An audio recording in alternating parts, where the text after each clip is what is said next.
Samantala, naging maulan naman ang buong magdamag sa ilang bahagi ng bansa. Ngunit magpapatuloy kaya ito, kaya't alamin na natin ang may lilagay ng panahon sa mga susunod na oras mula kay April Inerio. Live sa Pag-asa DOST, April. Salamat, Princess. Tama ka dyan, no? Malaking bahagi na ng bansa ang naapektuhan ngayon ng umiiral na Intertropical Conversion Zone kung saan nakapaloob ang binabantayang sama ng panahon. Alas 10 ng umaga namataan ang low pressure area sa layong 120 kilometers northwest ng Coron, Palawan. Itong low pressure area na ito ay minomonitor natin simula pa noong Biyernes. From Tacloban kagabi, dumaan ito ng bandang Mindoro Occidental kanina umaga at ngayon nga ay nakatawid na patungong West Philippine Sea. Ayon kay Pag-asa weather forecaster Jory Lois, dahil ito ay nasa karagatan, nandyan pa rin ang posibilidad nitong maging bagyo. At pag nagkataon ay tatawagin itong si Jolina ang bagyo ngayong taon.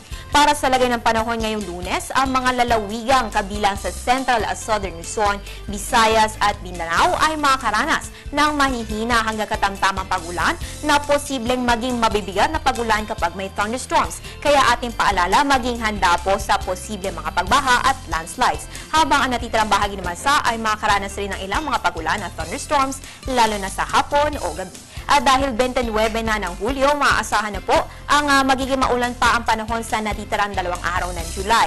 Kaya bukod sa pagdadala ng payong, ugaliin mag-monitor ng weather updates via Panahon TV. At dahil maulan nga ang panahon sa Pilipinas ngayong Lunes, gaanong init o kalamig ang inaasahan natin temperatura. Unahin po natin sa Luzon.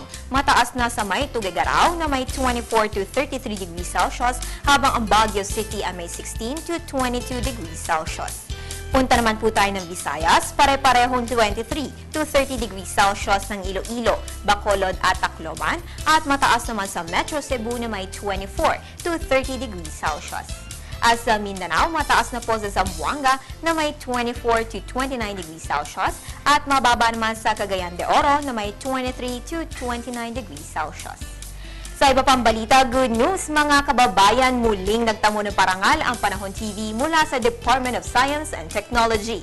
Sa ginanap na Expo Science 2013 nitong nakaraang linggo, nakamit ng Panahon TV ang Gawad Scriba Professional Category on Television Award. Ano nga ba ang award na ito? Narito ang aming nakapanayam na si DOST Assistant Secretary Moni Boro at syempre, ang pahayag na rin ng aming executive producer na si Miss Donalina Flavier. Congratulations sa Panahon TV sa aming Gawad Scriba. Ito binibigay namin talaga dun sa mga premiado at mga tampok, no, ng mga institusyon, at ngayon nakabilang ang Panahon TV na kategory ng TV sa inyong kontribusyon, lalo-lalo na sa pagpapalaganap, no, ng weather information, climate information na talaga naman kailangan ng bayan natin ngayon. Tulog pa ang lahat, gising na ang buong team para masigurado na ma-convey natin yung information about weather and preparedness. So, with this talaga, masayang-masaya ako on behalf of the team na meron tayong award na to na nare-recognize at na-appreciate, especially ng DOST, at mabigat rin yung mga hurado na pumili dito sa mga awardees na to. So, nagpapasalamat talaga kami. Maraming salamat po sa inyong suporta at tuloy pa rin po ang aming walang humpay na pagbibigay serbisyo, umulan man o umaraw mula Lunes hanggang Linggo. Dahil dito sa Panahon TV, walang pinipiling panahon ang pagbibigay impormasyon. At yan ang pinakahuling balita mula dito sa Pag-asa DOST. Ako po inyong Weather Girl April Enerio para sa Telebisyon ng Bayan. Balik sa iyo, Princess. Maraming salamat sa iyo, April, and congratulations.